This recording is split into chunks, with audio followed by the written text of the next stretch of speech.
Tonight I'm going to be performing a poem by the poet Shane Koizan, and it's called The Crickets Have Arthritis.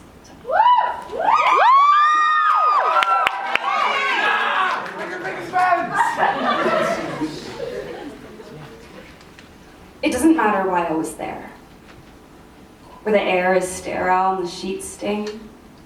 It doesn't matter that I was hooked up to this thing that buzzed and beeped every time my heart leaped, like a man whose faith tells him God's hands are big enough to catch an airplane or a world. It doesn't matter that I was curled up like a fist protesting death, or that every breath was either hard labor or hard time, that I'm either always too hot or too cold. It doesn't matter because my hospital roommate wears Star Wars pajamas, and he's 9 years old. His name is Lewis, and I don't have to ask what he's got. The bald head in the skin and bones frame speaks volumes. The Game Boy and the feather pillow booms like they're trying to make him feel at home because he's gonna be here a while. And I manage to smile the first time I see him, but it feels like the biggest lie I have ever told. So I hold my breath, because I'm thinking any minute now he's gonna call me on it. I hold my breath because I'm scared of a 57-pound boy hooked up to a machine because he's been watching me and maybe I've got him pegged all wrong, like maybe he's bionic or something. So I look away, like I just made eye contact with a gang member who's got their rap sheet the length of a lecture on dumb mistakes politicians have made. I look away like he's gonna give me my life back the moment I've got something to trade. I damn near pull out my pack and I say, cigarette? But my fear subsides in the moment I realize that Lewis is all show and tell. He's got everything from a crow's foot to a shotgun shell, and he can put them all in context. Like, see, this is from a shooting range, and see, this is from a weird girl. I watch his hands curl around a cufflink and a tie tack, and I realize that every knick-knack's a treasure, and every treasure's got a story. And every time I think I can't handle anymore, he hits me with another story. He says, see, this is from my father. See, this is from my brother. See, this is from that weird girl. And see, this is from my mother. It took me about 2 days to figure out that that weird girl is his sister. It took him about 2 hours today after she left for him to figure out he missed her. And they visit every day and stay well past visiting hours because for them the term doesn't apply. But when they do leave, Lewis and I are left alone. He says the worst part about being sick is that you get all the free ice cream you can ask for. The worst part about that is realizing there's nothing more they can do for you. Now, there's no easy way of asking, and I already know what he's going to say, but maybe he needs to say it, so I ask him anyway, are you scared? Lewis doesn't even hesitate when he says, hell yeah.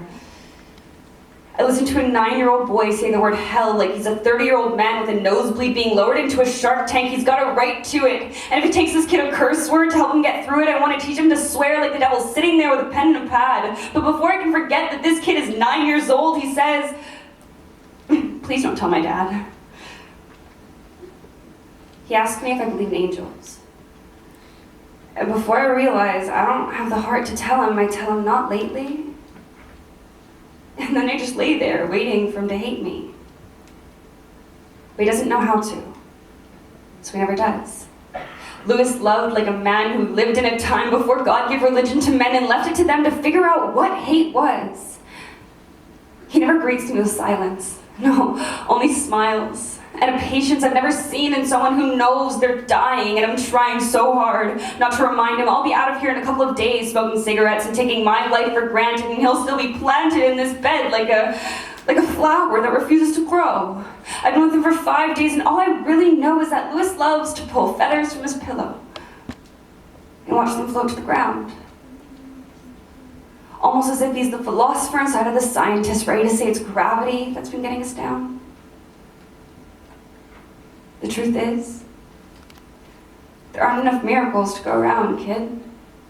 And there's too many people petitioning God for the winning lotto ticket. And for every answered prayer, there's a cricket with arthritis. And the only reason we can't find answers is because the search party didn't invite us. And Lewis, right now, the crickets have arthritis.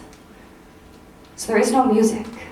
No symphony of nature swelling to crescendos as if ripping halos into melodies and keep rhythm with the way our hearts beat. So we must meet silence with the same level of noise that the parents of dying 9-year-old boys make when they take liberties in talking with heaven.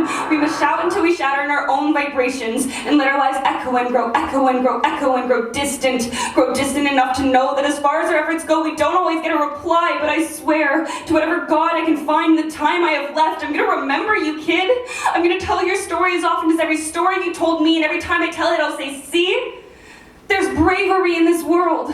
There are 6.5 billion people curled up like fists protesting death, but every breath we breathe has to be given back. A 9-year-old boy taught me that, so hold your breath.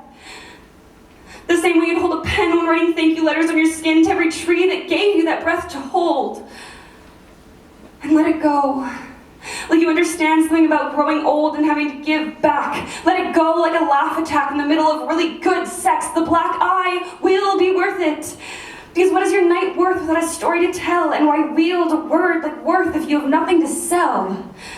People drop pennies down a wishing well, so the cost of a desire is equal to that of a thought. But if you've got expectations, expect others have bought your exact same dream for a hard work, hang and hold on mentality.